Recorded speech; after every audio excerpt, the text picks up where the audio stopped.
Chapter 7. The Law of Respect. People naturally follow leaders stronger than themselves. If you had seen her, your first reaction might not have been respect.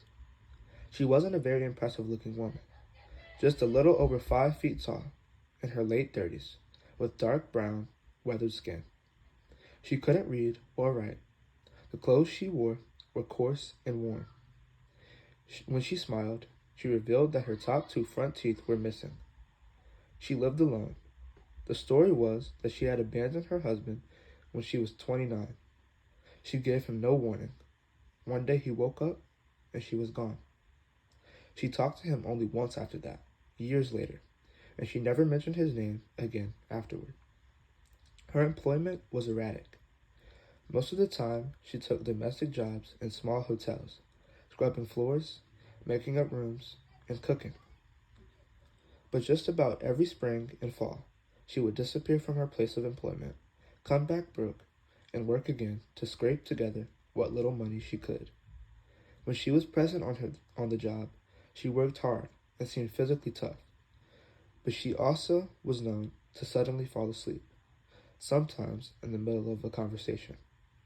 She attributed her affliction to a blow to the head she took during a teenage fight.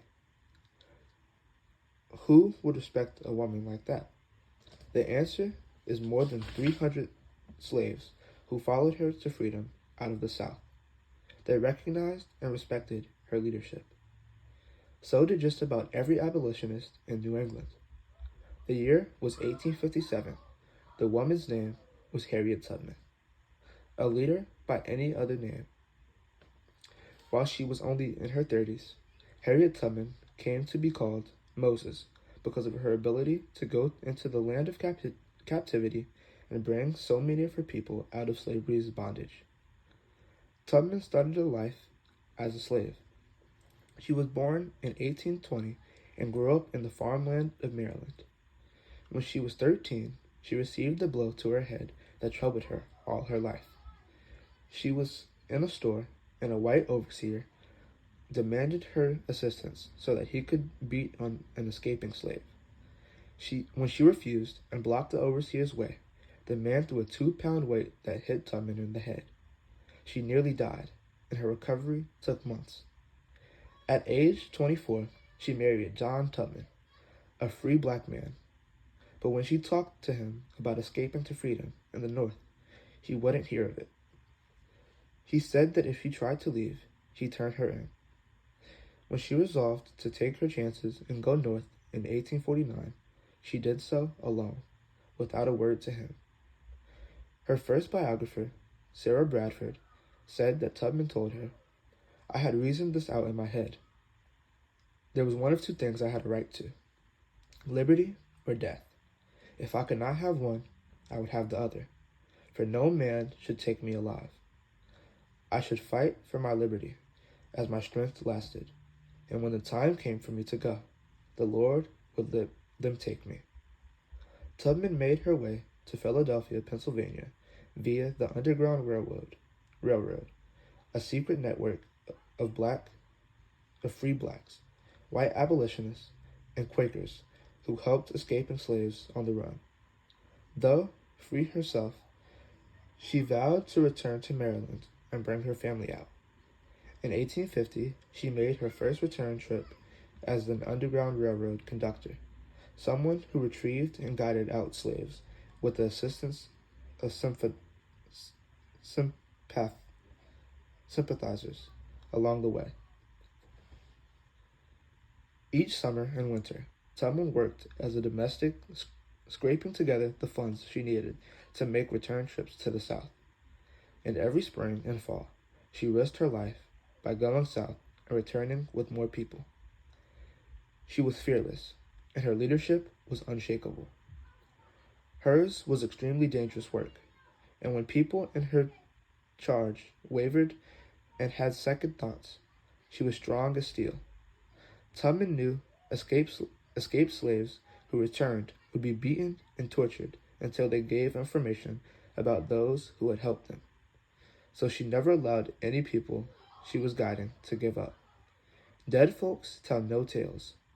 she would tell a faint Dead folks tell no tales, she would tell a faint-hearted slave as she put a loaded pistol to his head. You go on or die. Between 1850 and 1860, Harriet Tubman guided out more than 300 people, including many of her family members. She made 19 trips in all, and was very proud of the fact that she never once lost a single person under her care. I never ran my train off the track, she said, and I never lost a passenger. At the time, Southern whites put a 12,000 price on her head, a fortune. By the start of the Civil War, she had brought more people out of slavery than any other American in history, black or white, male or female. Increasing respect. Tubman's reputation and influence commanded respect, and not just among slaves who dreamed of gaining their freedom. Influential Northerners of both races sought her out. She spoke at rallies and in homes throughout Philadelphia, Pennsylvania, Boston, Massachusetts, St. Catharines, Canada, and Auburn, New York, where she eventually settled. People of prominence sought her out, such as Senator William Seward, who later became Abraham Lincoln's Secretary of State, and outspoken abolitionist and former slave Frederick Douglass. Tubman's advice and leadership were also requested by John Brown, the famed revolutionary abolitionist.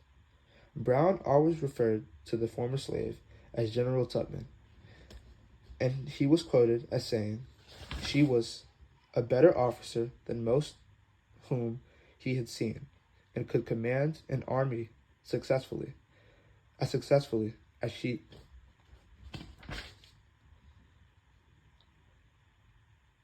Brown always referred to the former slave as General Tubman, and he was quoted as saying she was a better officer than most whom he had seen, and could command an army as successfully as she had led her small parties of fugitives.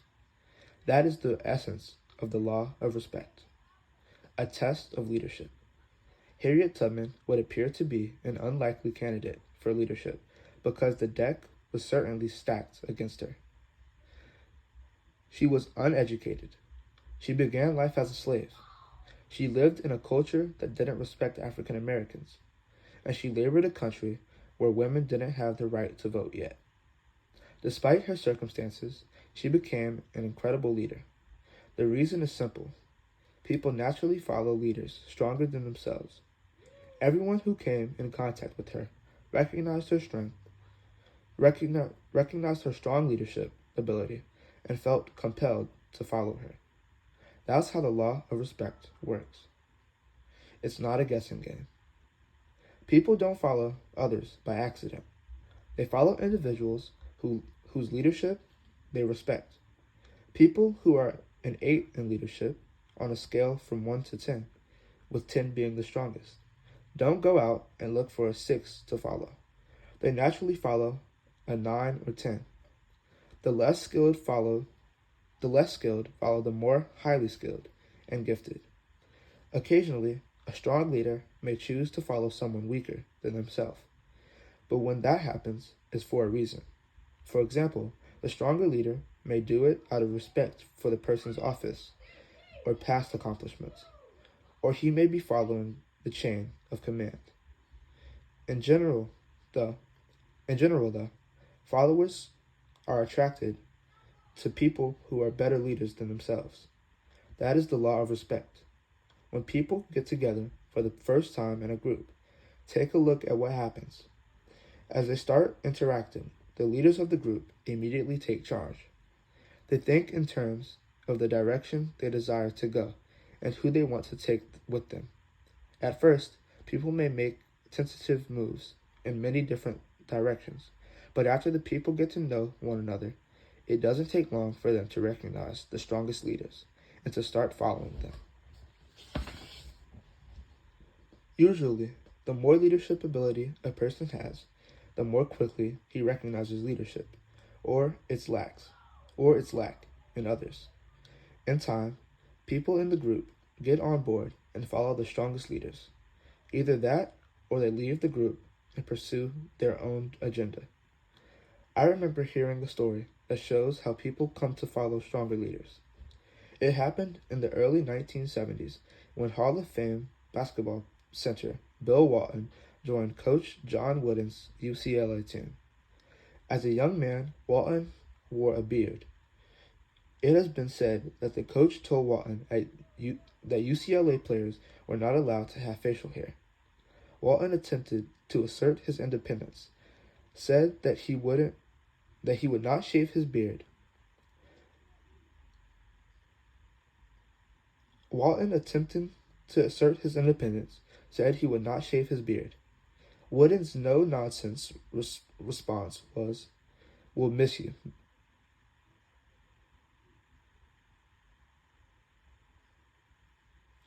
Walton, attempting to assert his independence, said that he would not shave his beard off. Walton, attempting to assert his independence, said that he would not shave his beard off. Walton, attempting to assert his independence, said that he would not shave his beard. Wooden's no-nonsense response was, "We'll miss you, Bill." Needless to say, Walton, attempting to assert his independence, said that he would not shave his beard off. Walton, attempting to assert his independence, said that he would not shave his beard off. Wooden's no-nonsense response was, "We'll miss you, Bill." Needless to say, Walton shaved the beard. Gaining respect. What causes one person to respect and follow another? Is it because the qualities of the leader? Is it due to a process the leader and follower engage in? Does it occur because of the circumstances? I believe all of those factors can come into play. Based on my observations and personal experience, here are the top 6 ways that leaders gain others' respect. 1. Natural leadership ability. First and foremost is leadership ability. Some people are born with greater skills and ability to lead than others. All leaders are not created equal. However, as I've started in the law of the lid and the law of process, every person can become a better leader. If you possess natural leadership ability, people will want to follow you.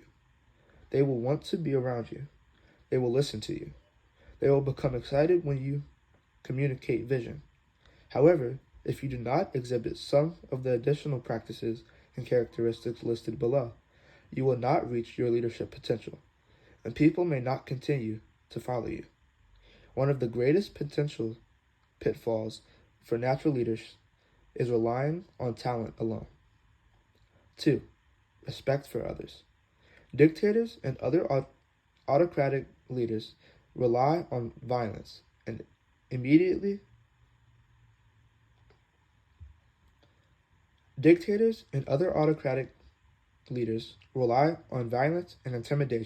to get people to do what they want. That's not really leadership. In contrast, good leaders rely on respect. They understand that all leadership is voluntary. When leaders show respect for others, especially for people who have less power or a lower position than theirs, they gain respect from others, and people want to follow people they respect greatly. Gaining respect from others follows a pattern.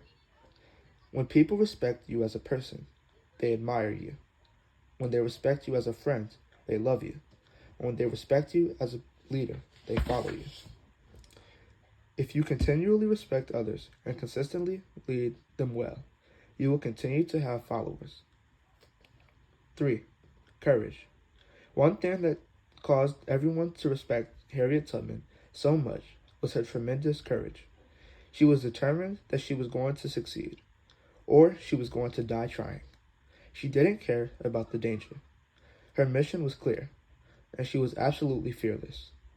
Former U.S. Secretary of State Henry Kissinger remarked, "A leader does not deserve the name unless he is willing occasionally to stand alone. Good leaders do what's right, even at the risk of failure, in the face of great danger, and under the brunt of relentless criticism. I can't think of even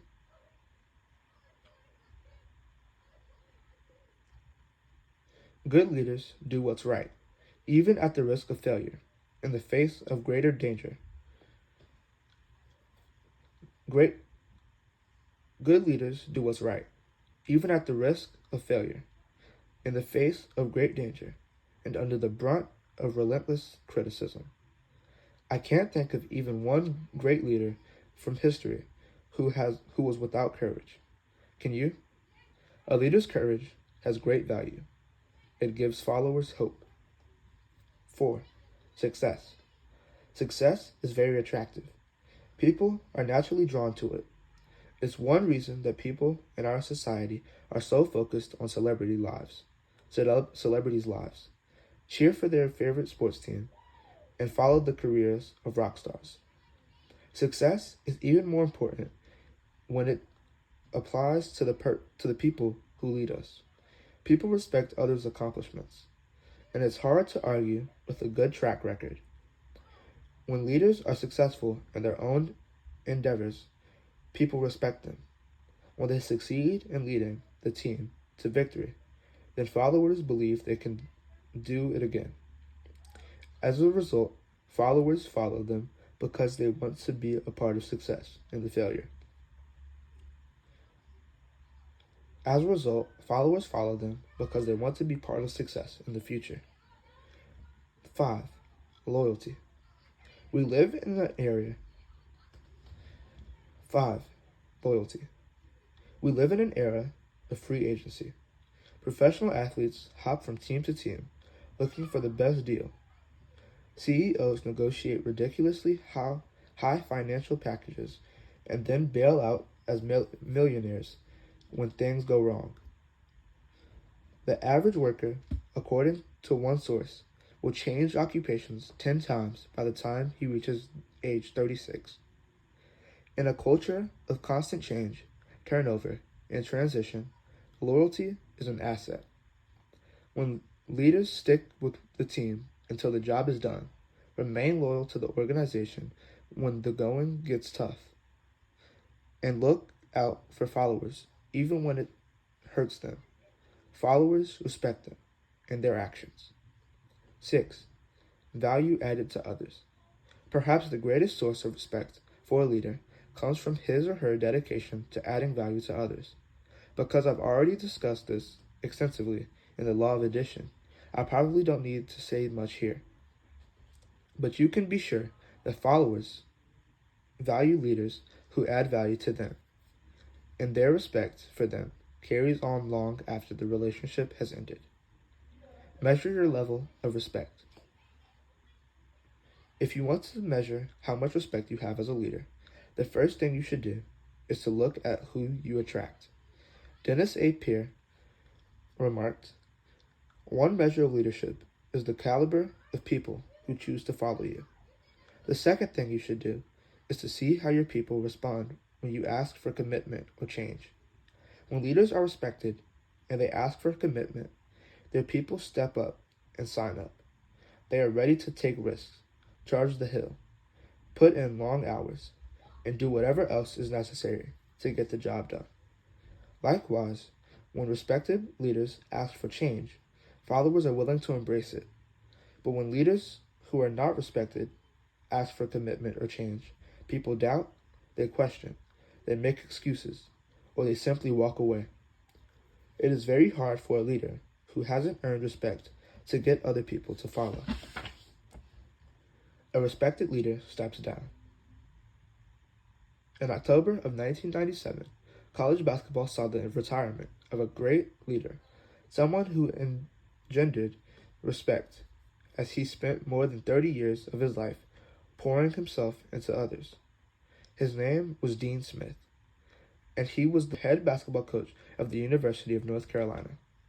He compiled a remarkable record while leading the Tar Heels, and is considered one of the best to coach at any level. In 32 years as a coach at North Carolina, he won a remarkable 879 games. His teams recorded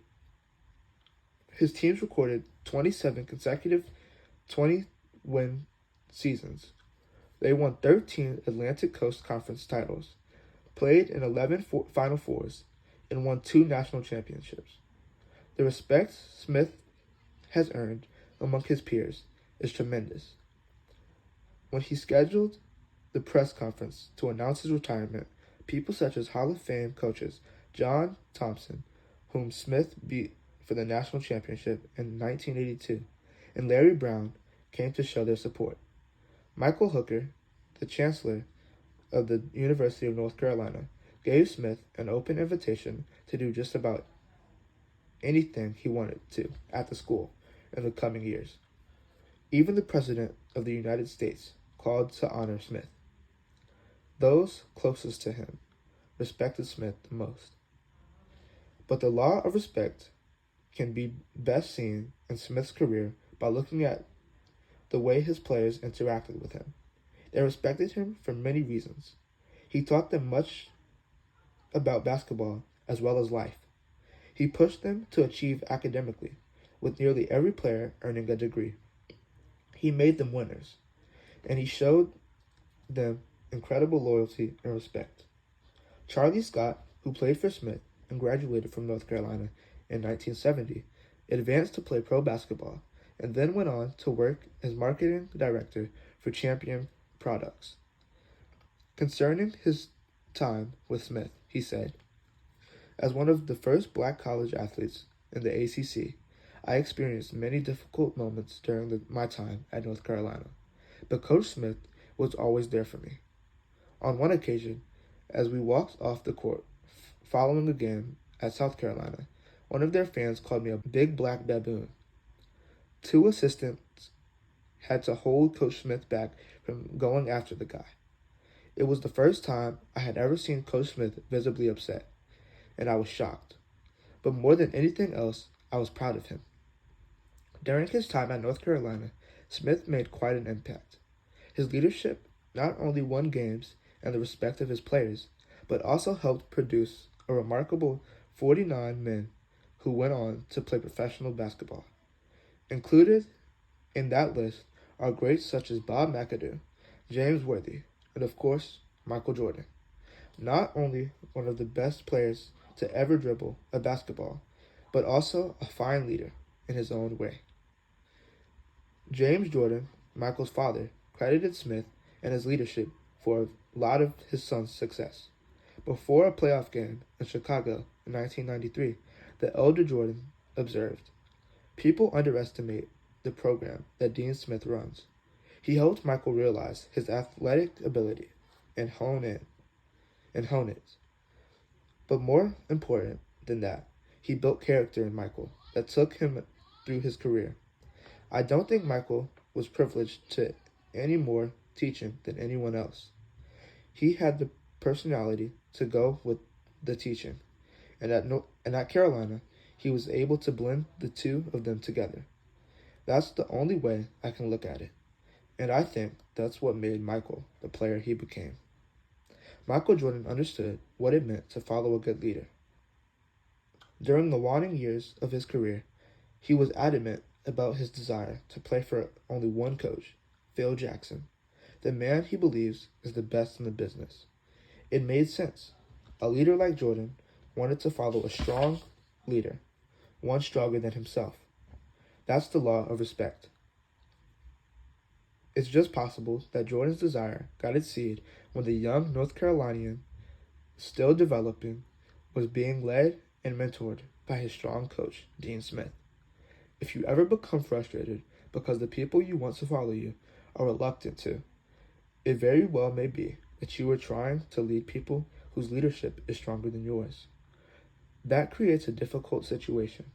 If you're a 7 as a leader, 8s, 9s, and 10s aren't likely to follow you, no matter how compelling your vision is or how well thought out a plan you've devised. Mathematician Andre Weil observed, "A first-rate man will try to surround himself with his equals, or better if possible. The second-rate man will surround himself with third-rate men. The third-rate man will surround himself with fifth-rate men. That's not necessarily by design or because weaker leaders are insecure. It's because of the law of respect. Like it or not, that's just the way leadership works. So what can you do about it? Become a better leader.